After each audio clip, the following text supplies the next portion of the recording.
باللہ من الشیطان اللعین الرجیم بسم اللہ الرحمن الرحیم الحمدللہ الذی لا یبلغ مدحتہ القائلون ولا یوسی نامہ العادون ولا یؤدی حقہ المجتہدون الذی لا یدرکہ بعد الہمم ولا ینالہ غوث الفتن الذی لیس لصفتہ حد محدود ولا نعت موجود ولا وقت معدود ولا اجل ممدود فطر الخلائق بقدرت ونشر الریاح برحمت والصلاة والسلام علی اشرف الانبیاء والمرسلین سیدنا و نبینا و طبیب نفوسنا و حبیب قلوبنا ابو القاسم محمد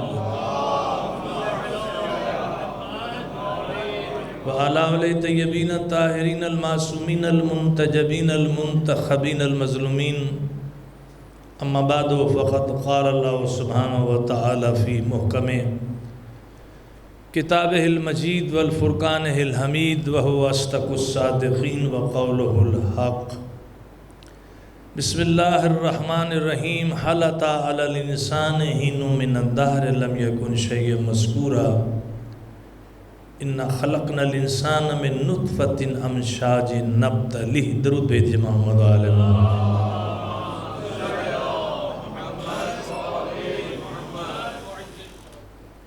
ایک مرتبہ پھر درود بھیجئے گا محمد آل محمد۔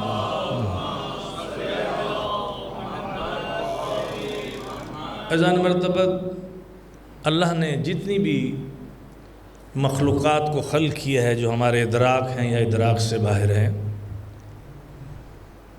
ان تمام مخلوقات میں سے اللہ نے آزمائش کے لیے جس کو چنا ہے، امتحان کے لیے جس کو چنا ہے، وہ ہے انسان۔ باقی کوئی مخلوق امتحان میں نہیں ہے، آزمائش میں نہیں ہے۔ اگر انسان اپنی عظمت کو سمجھنا چاہے تو اللہ نے کہا ہے کہ تمہیں کسی نے خلق نہیں کیا، تمہارا خالق میں ہوں۔ تمہارے ماں باپ تمہارے مربی ہیں، خالق نہیں ہیں۔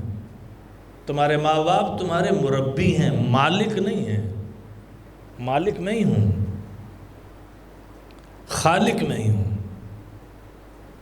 ہم نے خلق کرنے کے بعد تمہاری اتنی حفاظت کی ہے، تمہارے آنے سے پہلے مربیوں کا اہتمام پہلے کیا ہے، آغوش کا اہتمام پہلے کیا ہے، تمہاری جو غذا تھی اس کا اہتمام پہلے کیا ہے، تمہارے لیے جتنی لازمی چیزیں تھیں تمہاری حیات دنیاوی کے لیے وہ پہلے سے موجود رہی ہیں۔ تو خالق کا کام صرف خلق کر دینا نہیں ہے۔ اگر وہ صرف خالق ہوتا تو یہ عبادات آپ پہ واجب نہ ہوتی۔ ایک سوال ہے نا، نماز واجب کیوں ہوئی، روزہ واجب کیوں ہوا، حج واجب کیوں ہوا؟ تو خالق تو بے شمار ہیں، لیکن اللہ خالق بھی ہے اور رب بھی ہے۔ جب اس کی ربوبیت آ جائے گی تو خود بخود انسان متوجہ ہوگا کہ جس نے مجھے خلق کیا ہے وہ ہر آن مجھے نعمتیں دے رہا ہے، تو میں بھی تو متلاشی ہوں کہ میرا اس ذات پر جو حق تھا وہ تو مل گیا، اب اس کا حق کیسے ادا کروں؟ یہ اللہ پہ ہے، یہ اللہ ہمیں دے گا، یہ ہمیں اللہ دے گا، یہ ہمیں اللہ دے گا۔ اللہ کے لیے میں کیا کرتا ہوں؟ میں دعائیں بھی مانگتا ہوں تو اللہ سے ناطہ توڑ کر مانگتا ہوں۔ ماشاءاللہ پڑھے لکھے حضرات ہیں، جب کسی سے تعلق ٹوٹ جاتا ہے نا، اس کا رشتہ ہی ٹوٹ جاتا ہے، اس کی تار مرکز سے ہٹ جاتی ہے، پھر وہ آزاد ہو جاتا ہے، پھر وہ عبد نہیں رہتا۔ عبد وہی ہوتا ہے جو اپنے مالک کی مرضی پر زندگی کو ڈھال دے۔ عبد کے معنی صرف بندہ نہیں ہے، عبد کے معنی یہ شکل و شبات نہیں ہے۔ میں اپنی بات کر رہا ہوں، آپ کی بات نہیں میں کروں گا، میں اپنی مثال دوں گا کہ میرا تو رابطہ ہی ٹوٹا ہوا ہے، اللہ سے بھی ٹوٹا ہوا ہے، علی سے بھی ٹوٹا ہوا ہے، حسین سے بھی ٹوٹا ہوا ہے۔ میں کربلا جاتا ہوں تو اپنے لیے مانگنے جاتا ہوں، اگر امام صدا دے دیں کہ یہ بتاؤ میرے لیے کیا لے کر آئے ہو، تو میں تو اپنے لیے حریت تو نہیں مانگتا، حر بننا نہیں مانگتا، وہاں میں زہیر بننا نہیں مانگتا، میں وہاں یہ نہیں کہتا مولا مجھے صرف آپ سے یہ چاہیے کہ مجھے ویسا بنا لیجئے جیسے کربلا کے وہ آپ کے ناصرین تھے۔ تو اللہ کے بھی تو حقوق ہیں نا، پورا دین ان دو چیزوں میں، حقوق اللہ، حقوق العباد۔ اب اگر آپ دیکھیں تو اس نے اپنے حق میں آپ کو مجبور نہیں بنایا، نماز پڑھو نہ پڑھو جبر نہیں کروں گا، روزہ رکھو یا نہ رکھو ماہ مبارک کا جبر نہیں کروں گا، لا الہ الا اللہ کہو یا نہ کہو، محمد رسول اللہ کہو یا نہ کہو، علی ولی اللہ کہو یا نہ کہو، جبر نہیں ہوگا۔ ورنہ 5 وقت صرف ملک الموت تشریف لے آتے اور آپ اس کو دیکھ لیتے تو خود بخود اٹھ کے نماز پڑھتے، کہ ظہور ہو گیا ہے، وہ کہہ دیتا اٹھو نماز پڑھو ورنہ لے جاؤں گا، تھی کسی میں جرت بغاوت کرے؟ لیکن وہ ایسا کریم ہے، وہ کہہ رہا نا دل سے مانو گے تو پھر مانوں گا عبادت، دل سے مانو، مائل ہو جاؤ، احساس کرو وہ رب کون ہے، معرفت حاصل کرو، اس لیے پہلی چیز ہی معرفت ہے، معرفت کے بغیر عبادت کا بھی کوئی درجہ نہیں رہتا۔ مجھے پہچانو میں کون ہوں، مجھے پہچانو جس نے تمہیں محمد جیسا نبی دیا ہے اور علی جیسا امام دیا ہے، وہ رب کیسا ہوگا، پہچان کر مجھے مانو گے، پہچان کر سجدہ کرو گے تب عبادت۔ اس لیے کہیں اس نے جبر نہیں کیا، دین میں دیکھ لیجئے کہیں جبر دکھایا ہو اس نے مجبور انسان کو اس منزل پر بنایا ہے جہاں انسان کے لیے نقصان تھا، اب جبر کیا ہے۔ جو مولا متقیان نے سمجھایا، جو لوگ کہتے ہیں نا مجبور بنا دیا اللہ نے، اس نے بھیجا ہم آ گئے، وہ بلائے گا چلے جائیں گے۔ یہاں رہنے میں بھی آپ مجبور نہیں ہیں، قرآن میں اشارے موجود ہیں کہ اگر چاہتی ہو کہ تمہاری زندگی بڑھے یہ اعمال کرو، میں 70 سے 100 کر دوں گا، اگر تمہاری اجل مسمى میرے علم میں 18 برس کی ہے تو میں تمہیں 80 برس کا کر دوں گا، یہ کام کرو۔ اور وہ کام یہ ہے کہ اگر تم کسی مومن کو سلام علیک کہہ دو، السلام علیک کہہ دو، تو میں حکم دیتا ہوں کہ اس کی زندگی بڑھا دو، کیونکہ یہ مخلوق ہوتے ہوئے سلامتی دے رہا ہے، میں تو خالق ہوں۔ آپ ذرا خوش ہو کے سنیے، میں گھبرا رہا ہوں آپ کو دیکھ کے کہ شاید آپ خشک موجود ہو گئے ہیں۔ درود بھیجیے محمد آل محمد۔ ایک مرتبہ پھر درود بھیجیے گا محمد آل محمد۔ آپ کی کیونکہ خوشنودگی جو ہے نا وہ میرے لیے اولیت رکھتی ہے کہ آپ خوش رہیں۔ تو انسان غور کرے اپنے اوپر کہ میں کون ہوں۔ 3 سوال ہیں، اس کو حل کر لیا تو کامیاب ہے انسان۔ میں کون ہوں، یہ اکیلے میں تو ہمیں خیال آتا ہے نا، ہاں اچھا ہم دوسروں کی بڑی فکر رکھتے ہیں، یہ کون ہے، الٹ کام کرتے ہیں، یہ کون ہے، یہ کون ہے جس کو دیکھ کے لوگ کھڑے ہو گئے۔ آپ ایسے بنیے کہ آپ کو دیکھ کے کھڑے ہو جائیں، احساس کمتری میں نہ پڑیے۔ احساس کمتری اور برتری دونوں بیماریاں نفسیاتی، اپنے اندر مثبت رہیے، کیونکہ آپ علی کے چاہنے والے ہیں۔ ایسے بنے کہ آپ کو یہ کھوجنے کی ضرورت نہ ہو کہ یہ کون آیا تھا، آپ آئیں تو لوگ تجسس میں ہوں کہ یہ کون آیا ہے، جس کے بولنے میں علم ہے، جس کے بیٹھنے میں علم ہے۔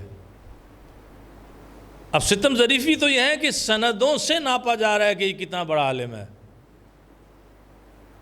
سند تو رسید ہے، رسید جو آپ نے خرچہ دیا تھا حوضے ہو،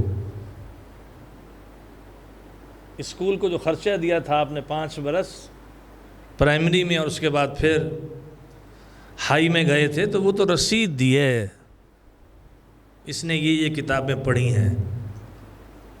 علم تو آپ کی ذات سے چھلکے گا، جب آپ بولیں گے تو پتہ چلے گا یہ علم ہے۔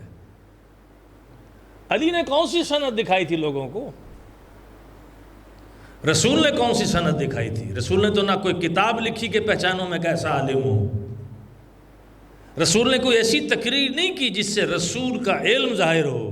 کتاب لی ہے، لکھی نہیں ہے۔ ہاں رسول نے کتابیں لکھی ہیں، وہ ہیں علی سے لے کے مہدی تک، کہ اگر میرے علم میں مصطفیٰ کو دیکھنا ہو تو تم پہلے علی کو دیکھو۔ تم تو علی ہی کے پہلے عنوان پر اٹک گئے،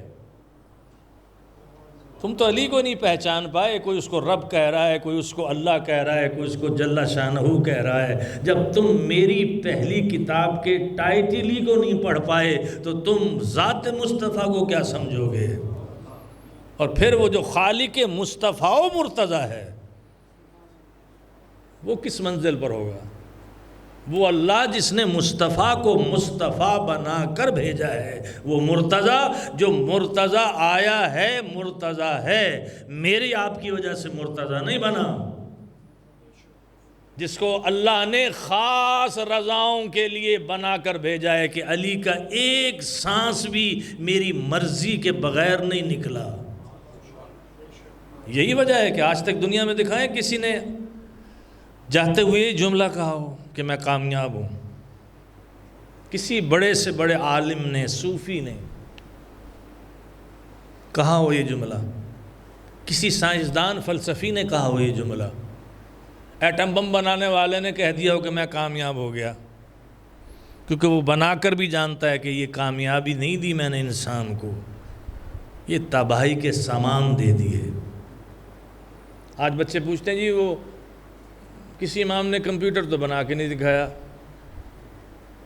موبائل انہوں نے بنا کے دکھایا۔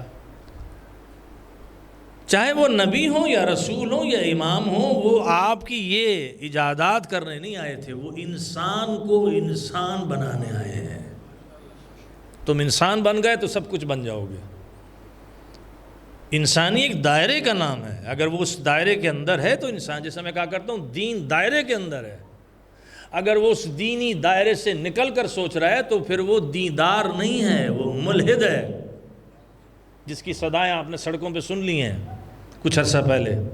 مارچ کا مہینہ تھا نا، ایک مخصوص طبقہ نکلا تھا، وہ آوازیں بڑی خطرناک ہیں، یاد رکھیے۔ ہم چونکہ خواب غفلت میں ہیں، ہمارے کورسز میں ان کی چیزیں آ چکی ہیں، ہمارے نصاب میں ان کی چیزیں شامل ہو چکی ہیں، جو پڑھے لکھے حضرات ہیں وہ توجہ کر رہے ہیں، لیکن ہم متوجہ نہیں ہیں۔ ملحد کسے کہتے ہیں آپ؟ الحاد کسے کہتے ہیں آپ؟ ملحد کسے کہتے ہیں؟ جو حقیقت سے مڑا ہوا ہو، وہ کوئی بھی ہو سکتا ہے، جو بھی حقیقت سے مڑ جائے وہ دیندار نہیں ہے۔ دیندار وہ ہے جو حقیقت سے متوجہ رہے اور اس کھوج میں رہے کہ میں علی کی ولایت کا اقرار اس لیے کر رہا ہوں کیونکہ حکم الہی ہے کہ حکم الہی نہیں؟ کتنی پسند آئی ہوگی علی کی یہ ادا اللہ کو کہ اللہ نے کہا میرے حبیب اب سن لو، علی نے اپنی زندگی کو ایسا بنایا ہے کہ اب جب تک اس کی ولایت میں میری عبادت نہیں ہوگی وہ عبادت بھی قبول نہیں کروں گا۔ ایسا بنے نا، یہ ہے کامل انسان، یہ ہے معراج انسانیت، یہ ہے کمال انسانیت کہ جس کو رب کہے، اللہ کہے، معبود کہے کہ اس کی ولایت اور اس کی حب کے بغیر اگر یہ نمازیں بھی پڑھیں گے تو نمازیں قبول نہیں کروں گا۔ یہ حضرت نوح جتنی زندگی پا کر بھی سجدے میں گزار دیں تو قبول نہیں کروں گا، کیونکہ یہ اس کو نہیں مان رہے جس کو میں منوا رہا ہوں۔ ہم نے علی کو کیوں مانا؟ رب نے حکم دیا ہے۔ آپ ولایت علی کے اقرار کر رہے ہیں کہ وہ غدیر کے بات کر رہے ہیں۔ آپ غدیر میں تو اتمام حجت ہوا ہے، اعلان ہوا ہے کہ بس یہ ماننا پڑے گا۔ اسے کہتے ہیں ارادہ تکوینی، اسے کہتے ہیں ولایت تکوینی۔ دو لفظ سنے ہوں گے آپ نے، ارادہ تکوینی، ارادہ تشریحی، ولایت تکوینی، تشریحی۔ تکوینی وہ ہے کہ تم مانو نہ مانو، ہمارا حکم آ گیا. جہاں وہ کہے گا نا مانو نہ مانو ہم یہ منوائیں گے، اب جنت گئی اگر انکار ہو گیا. غدیر قوم اس کی ارادہ تکوینی کا نام ہے، جس طرح یہ آیت تطہیر ارادہ تکوینی. انما یرید اللہ لیذھب عنکم الرجس. اے عوام الناس سن لو، تم پاک بنو گے تو تمہاری عبادات قبول ہے. پوری صیغہ پڑھ لیجئے، 25 مرتبہ مؤنث کا صیغہ ہے. سورہ احزاب کا پورا رکوع پڑھیے گا آپ، اور آخر میں آ کر یہاں اللہ نے اپنا تیور بدل دیا، انداز ہی بدل دیا.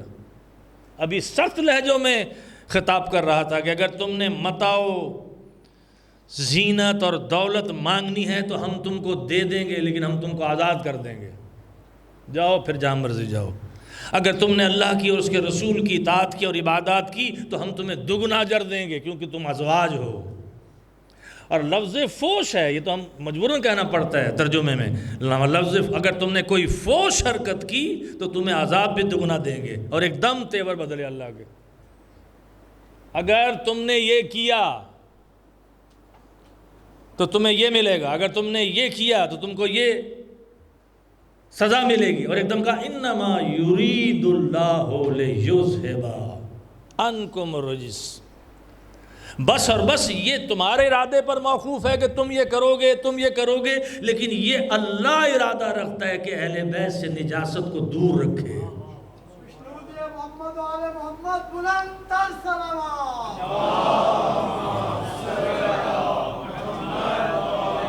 وَيُطَهِّرَكُمْ تَطْهِيرًا، تم کو پاک رکھے. اب اگر اللہ کہتا تم کو پاک رکھے تو بات تو ختم ہو گئی تھی، لیکن اس نے تطہیرہ کہا. اس کا ترجمہ ہم کیا کریں گے؟ ہم تو یوں کرتے ہیں تم کو پاک رکھا، جیسے پاک رکھنے کا حق ہے. یہ کوئی ترجمہ ہوا؟ میں بچے سے کہوں بیٹا گلاس میں پانی لا دینا، اور میں اس سے کہوں بیٹا یہ پاک پانی ہے، تو کہے گا ایسے ہی پاک ہے جیسے پاک رہنے کا حق ہے. اب میں پوچھ سکتا ہوں یہ کیا بات کی تم نے، جب یہ ہے ہی پاک؟ اس کا مطلب ہے گلاس میں اگر ایک ذرہ بھی نجاست گر جائے تو وہ پاکی نجاست میں بدل جائے گی. یہ تو ماشاءاللہ آپ جانتے ہیں کہ کر کی حیثیت کیا ہے اور آفتابے کے پانی کی حیثیت کیا ہے. اگر کر ہے اس میں کتا پانی پی لے تو نجس ہو جائے گا، کیونکہ مقدار کم ہو گئی. اس کا مطلب ہے طہارت تو تھی لیکن نجس نے لب لگائے، اس کی مقدار کو کم کر دیا تو آ گیا نا نجاست کی لپیٹ میں. تو آپ جتنے بھی حاضرات ہیں اس وقت اللہ کی عبادت کی ہے، سب پاک ہیں، لباس پاک، جسم پاک، فکر پاک، ذہن پاک، لیکن کبھی بھی ہم نجاست کی لپیٹ میں آ سکتے ہیں. اس میں بھی اور آپ بھی ہیں. جلدی میں پورا جسم پاک ہے، گھر سے چلا ہوں پوری توجہ کے ساتھ کہ باوضو ہوں، لباس پاک ہے، جسم پاک ہے، لیکن کہیں سے نوکیلی چیز میرے لگ گئی اور مجھے خبر نہیں ہوئی، اور وہ درم بغلی کی طرح وہ خون میری کہیں عبا یا لباس میں لگ گیا تو لباس نجاست میں آ گیا، نماز نہیں پڑھ سکتا. بے خبری میں صحیح نجاست تو آئی نا. تطہیرہ وہ منزل ہے کہ دیکھو یہ نجاست ہم نے دور رکھ دی. اب اگر کوئی نجاست آئے گی تو وہ میسم تو بن سکتا ہے،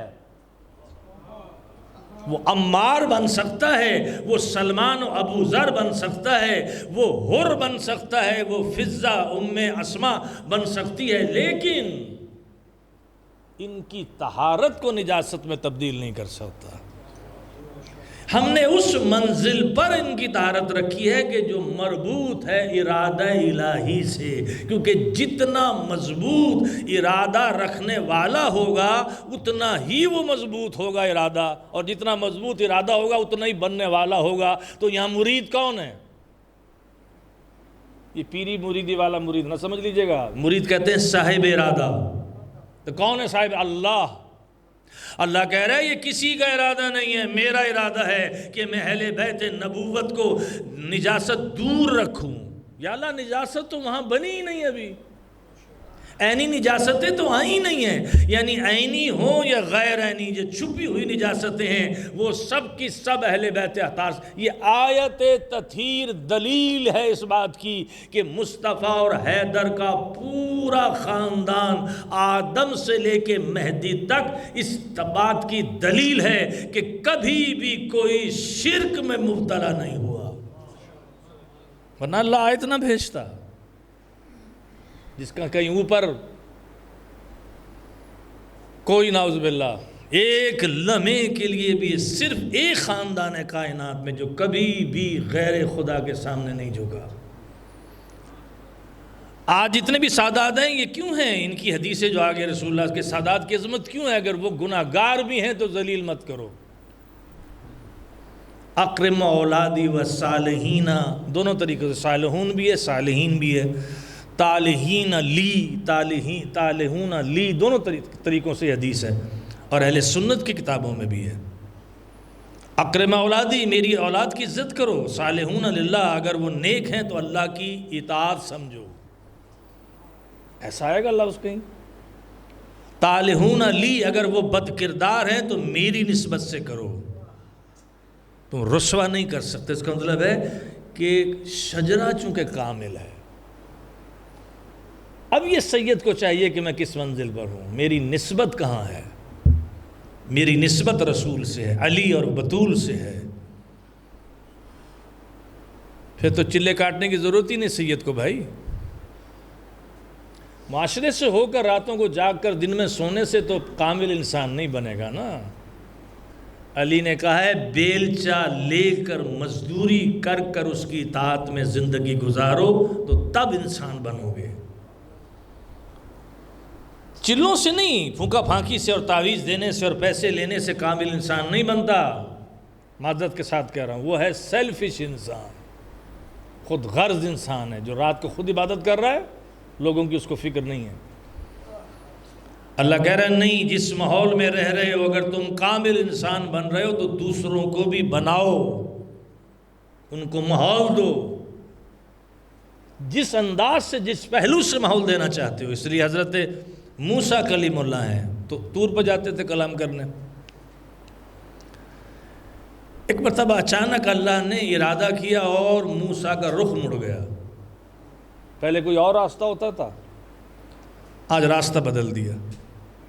صرف موسیٰ کو دکھانا تھا اور اس کو بتانا تھا کہ تو کیا کر رہا ہے. موسیٰ نے دیکھا ایک شخص ہے، نابینا ہے، ہاتھ پیروں سے شل ہے، ملائکہ اس کو کھانا کھلا رہے ہیں، ملائکہ اس کو جنت کے مشروبات پلا رہے ہیں. عام آدمی اس کو پرندے سمجھ رہے تھے، لیکن وہ چشم موسیٰ تھی، چشم نبوت تھی نا، تو وہ سمجھ گئے یہ پرندے نہیں تو ملائک ہیں. اتنا بڑا انسان ہے یہ، ملائک اس کو کھانا کھلاتے تواضع کر رہے ہیں.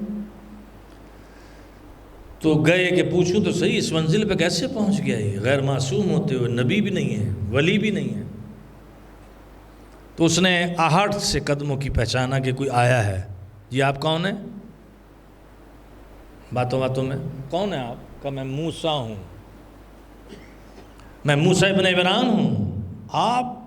جی میں تم سے سوال کر رہا ہوں، اللہ نے یہ تمہیں مقام کیسے بخشا؟ کہا جس گاؤں سے میں تعلق رکھتا ہوں وہ سب فاسق ہیں، فاجر ہیں، میں ان سے الگ ہو کر یہاں عبادت کر رہا ہوں. آج جب طور پہ جائیے گا تو اللہ سے پوچھیے گا یا اللہ میرا مہمان، میرا جو پڑوسی ہوگا وہ کون ہوگا جنت میں. اچھا اتنا یقین تھا اس کو کہ جنت تو میری ہے، صرف پڑوسی پوچھنا ہے. موسیٰ گئے طور پر، جہاں اور باتیں یہ بھی کی آج تیرے عبد سے ملا ہوں، اس کا یہ سوال ہے. کہا وہ جنت میں آئے گا تو تب پڑوسی بنے گا نا اس کا کوئی، وہ جنت میں آ ہی نہیں سکتا. یا اللہ وہ کیوں؟ کہا خود غرض ہے وہ، مجھے خود غرض کی عبادت نہیں چاہیے، مجھے سیلفش کی عبادت نہیں چاہیے. اب معاشرے میں آپ دیکھ لیجئے جو ہو رہا ہے کہ میں بھر لوں دوسرے کا خالی ہو جائے. پانی بھی آج فلٹر سے سارے میں بھر لوں. جس اللہ نے آج پانی دیا ہے وہی اللہ کل بھی تو دے گا نا. امام رضا فرماتے ہیں توکل سیکھنا ہو تو پرندوں سے سیکھو، جب وہ گھونسلوں میں واپس پلٹتے ہیں تو ان کی منقار چونچ خالی ہوتی ہے کہ انہیں رب پر یقین ہے کہ جس نے ہمیں خلق کیا ہے، جس نے صبح رزق دیا تھا اگلی صبح بھی وہی رزق دے گا۔ تو پھر بتائیے انسان اگر اس پستی پہ آ جائے تو کیا کہیں گے؟ وہ انسان رہا؟ جسے توکل علی اللہ ہی نہیں ہے وہ انسان کہاں رہا؟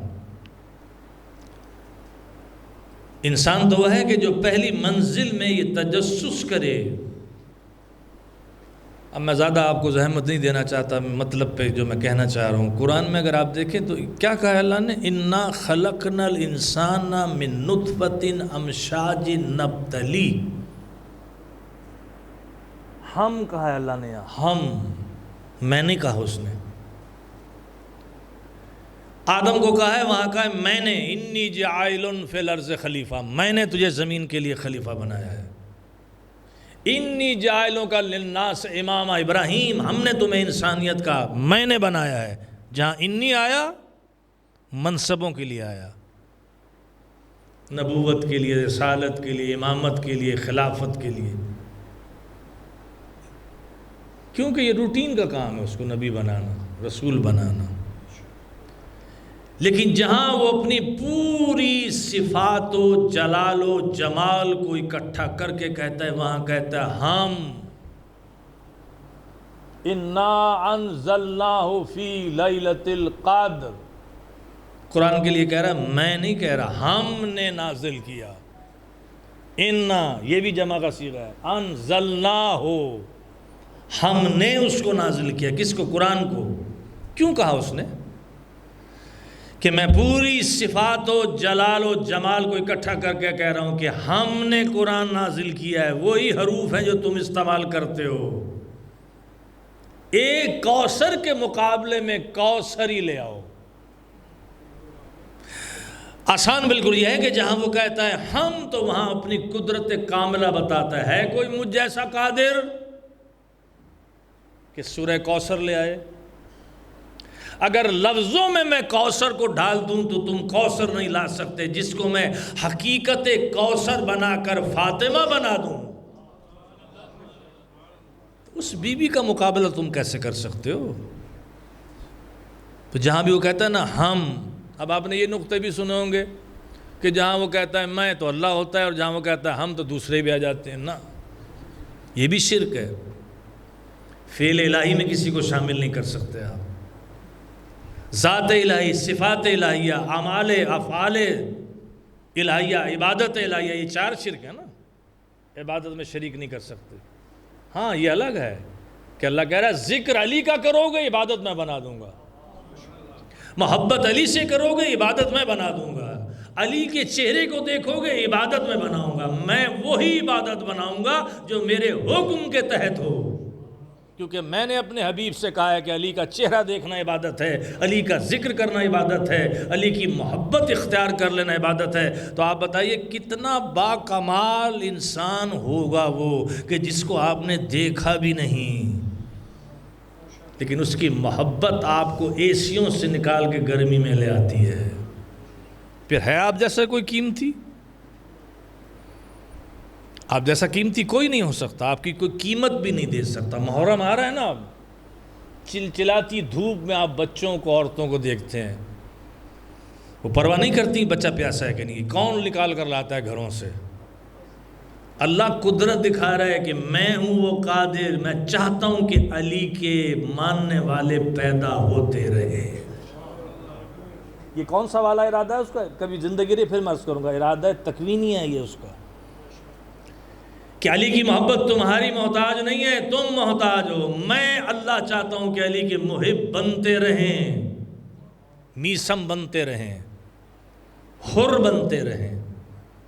تم مانو نہ مانو، تمہارے ذکر سے علی کی محبت محتاج نہیں ہے۔ میں اگر چاہوں تو میں علی کا ذکر سمندروں کے پانی میں طغیانی پیدا کر کے صدائے ذکر علی پیدا کر دوں۔ میں چاہوں تو میں اتنی زوردار ہوا پیدا کروں کہ پتوں سے صدائیں بلند ہوں تو وہ ذکر علی وہاں سے شروع ہو جائے۔ یہ کون سا ارادہ ہے؟ اس کو ارادہ تکوینیہ۔ تم مانو نہ مانو علی مولا ہے، تم مانو نہ مانو علی کی ولایت کے بغیر تمہاری عبادت قبول نہیں ہوگی، کیونکہ علی نے میرے راستے میں ایسا چلا ہے کہ اسی راستے کا نام صراط مستقیم ہے۔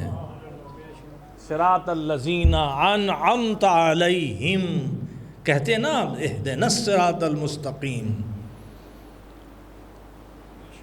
ہمیں سیدھے راستے کی ہدایت عطا کرتا رہے۔ یعنی کھڑے تو ہیں، ہم پھسلنے نہ پائیں، ہٹنے نہ پائیں۔ کون سے؟ کون سا راستہ؟ صراط الذین، ان لوگوں کا جن پر تیرا انعام آیا ہوا ہے۔ اس کا مطلب ہے کچھ ہیں جن پر اللہ کا انعام آ چکا ہے۔ صراط مستقیم یہ دنیاوی راستے اور سڑکیں اور روڈ نہیں ہیں، بلکہ 14 معصومین کی زندگی کا نام ہے صراط مستقیم۔ اب ہمارے ہاں تو سیرت ہی نہیں پڑھی جاتی کسی امام کی۔